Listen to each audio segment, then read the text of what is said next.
Hello everyone, welcome back to CA Edutels. तो इस video में हम कवर करने वाले हैं सीए इंटर के past exam questions relevant to SA 210 और आंसर जो है हम डिस्कस करेंगे as per ICAI marking system. सो यहाँ पे मैंने जो भी पास्ट एग्जाम पेपर्स कवर किए हैं वो है up to May 2026। Okay, so let's start. May 26 में ही एक क्वेश्चन आया था। Messrs PG Shrimali and Company Chartered Accountants were appointed as the statutory auditors of the Pristine Limited Company. Before commencing the audit, the auditors issued an engagement letter to the board of directors confirming the terms of the audit engagement. The letter described the objectives of the audit, the scope of work to be performed, and certain matters relating to the conduct of the audit.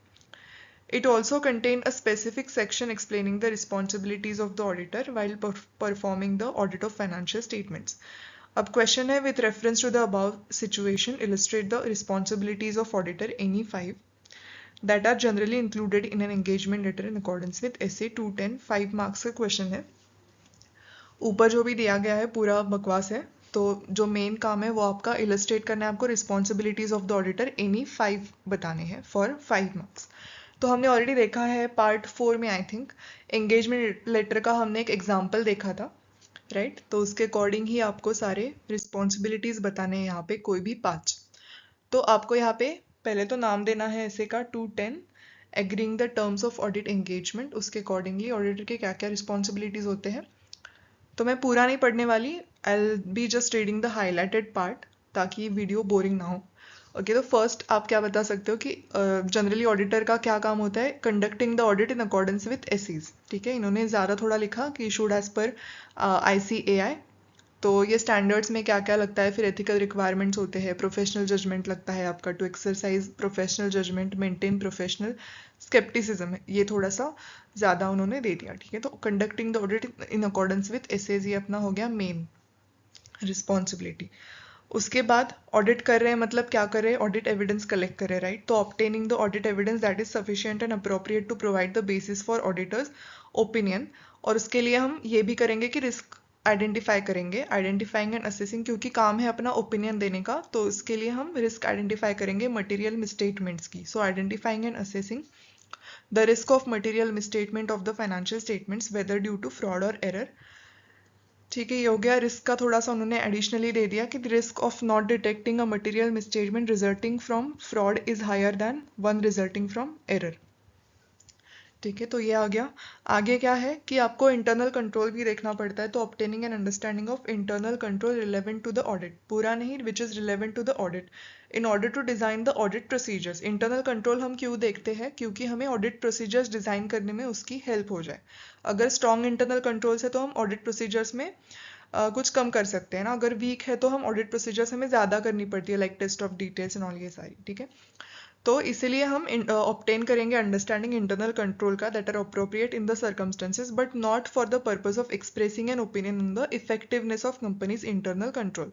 तो ये audit में जो हम internal controls का obtain कर रहे हैं understanding, वो है हमारी ऑडिट प्रोसीजर्स को डिज़ाइन करने में हेल्प हो जाए, इसलिए हम इस पे ओपिनियन नहीं एक्सप्रेस करने वाले, ये आपको बताना पड़ेगा।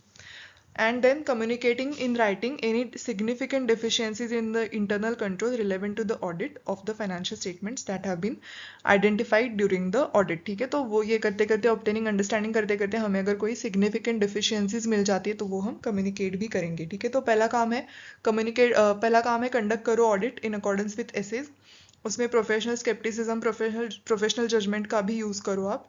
फिर क्या करो? ऑडिट एविडेंस ऑब्टेन करो and risk of material misstatement भी आइडेंटिफाई करो एंड असेस करो। उसके बाद इंटरनल कंट्रोल का अंडरस्टैंडिंग लो और डेफिशिएंसीज अगर कोई है तो कम्युनिकेट भी कर लो। ओके, उसके बाद क्या है? अप्रोप्रिएटनेस ऑफ अकाउंटिंग पॉलिसीज को हमें इवेल्युएट करना है एंड जो भी अकाउंटिंग एस्टिमेट्स मैनेजमेंट ने यूज़ किए हैं वो रीजनेबल है या नहीं, वो हमें देखना है। ठीक है, अकाउंटिंग पॉलिसीज का अप्रोप्रिएटनेस एंड अकाउंटिंग एस्टिमेट्स का रीजनेबलनेस, ये हम इवेल्युएट करेंगे, ये भी बताना है।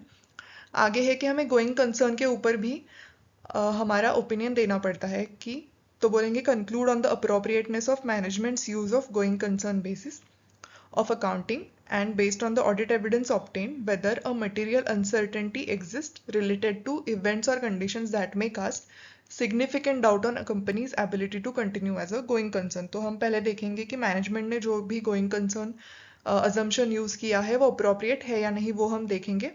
और हम ऑडिट एविडेंस ऑब्टेन करेंगे, उसके बेसिस पे हम देखेंगे कि कोई मटेरियल अनसर्टनिटी तो नहीं है जो कंपनी के गोइंग कंसर्न के ऊपर डाउट लाती है, सिग्निफिकेंट डाउट लाती है। ऐसी कोई मटेरियल अनसर्टनिटी है या नहीं वो हम देखेंगे based on the audit evidence.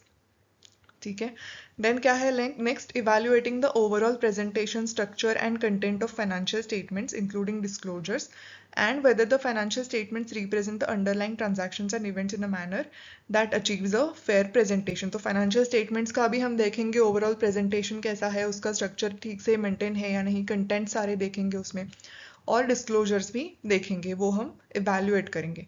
and lastly क्या है कि because of the inherent limitations of the audit together with the inherent limitations of internal control, दोनों के inherent limitations है audit के and internal control के, इसके वजह से एक unavoidable risk रहता है, there is an unavoidable risk that some material misstatements may not be detected even though the audit is properly planned and performed in accordance with essays।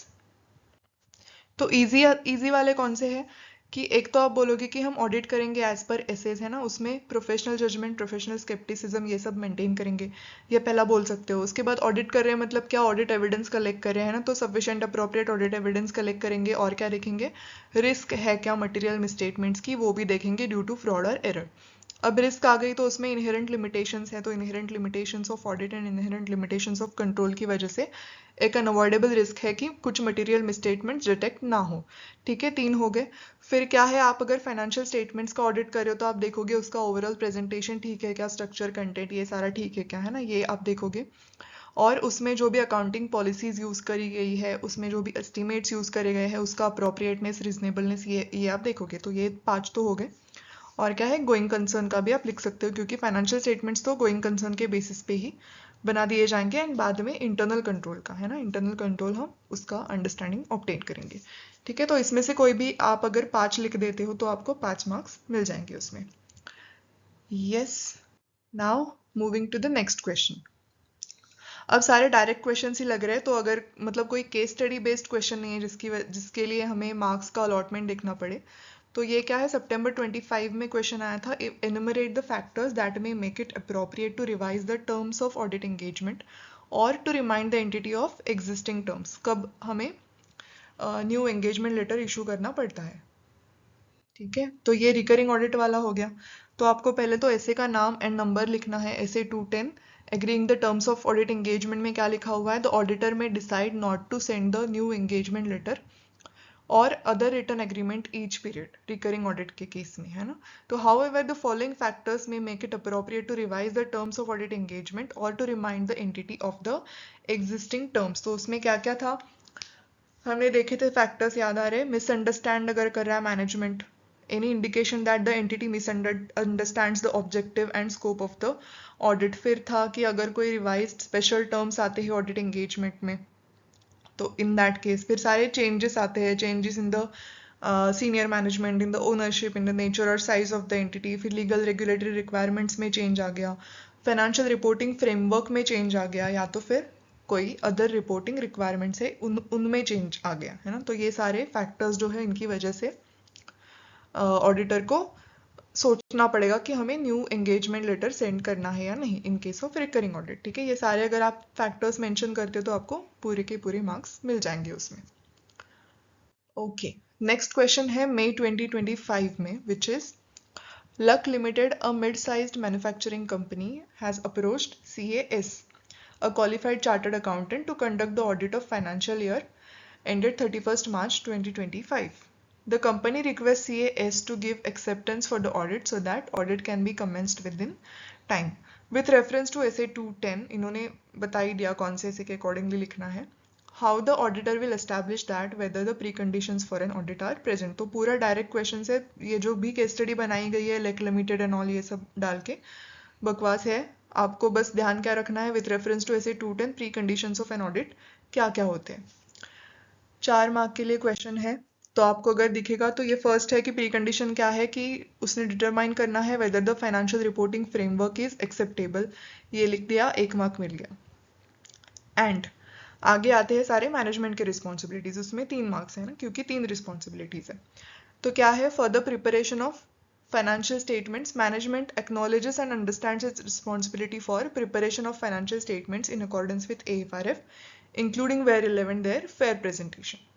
दूसरा क्या है, internal control. For such internal control as management considers necessary to enable the preparation of financial statements that are free from material misstatements, whether due to fraud or error. Free from material misstatement जब भी बोलते हैं ना, fraud, whether due to fraud or error follow ही करता है उसको, है ना। Okay, then to provide the auditor with क्या है, all information, additional information that auditor may request and unrestricted access to persons, है ना। पूरा पढ़ना है तो पढ़ते हैं, access to all information of which management is aware that is relevant to the preparation of financial statements such as records, documentation, other matters.